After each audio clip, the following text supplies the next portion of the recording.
Yan po sa tubig na yan, yan po magmumula ang tubig papunta sa aming fish pond, aming, sa aming fun house at sa aming mga tanim dito sa Kalipa, Sector Nila Agriculture Farm.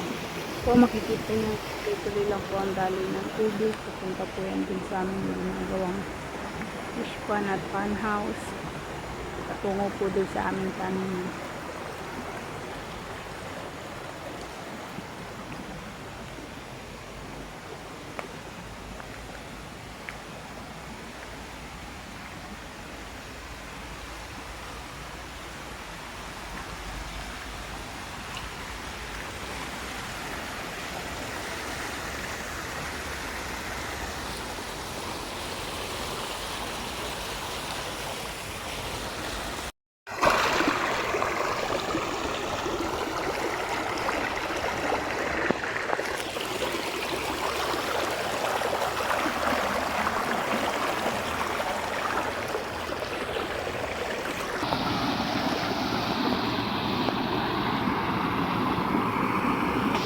Yung tubig na po yan, isang sa aming taniman.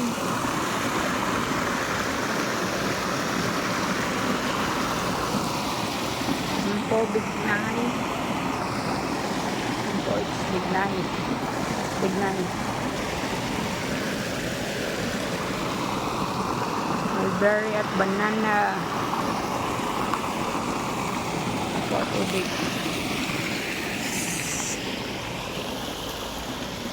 Po ang aming gagawing fun house. Yan po, ganyan po. Yan po sa gitnang yan, gagawa po ng bahay sa taas. Fish pond sa ilalim. Ito po, mulberry. Mga dadaanan, may mulberry po nakatanim. May mga hinog na din po. Hindi ko po at sundan natin kung saan ang gagaling ang tubig. Punta dito sa fun house na gagawin.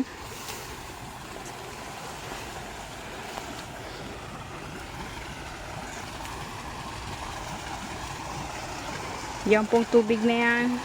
Pag napuno na po yan, didiretso po yan doon. Yan. Papunta po dyan sa fun house na gagawin namin. Alaga po kami yung pato,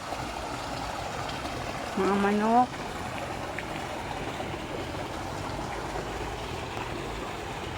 Ang aming pong mulberries nakakalat dyan. Katanim. Meron din ditong saging. Saging, ayun, may bunga yung aming saging. Mga manok kaming alaga.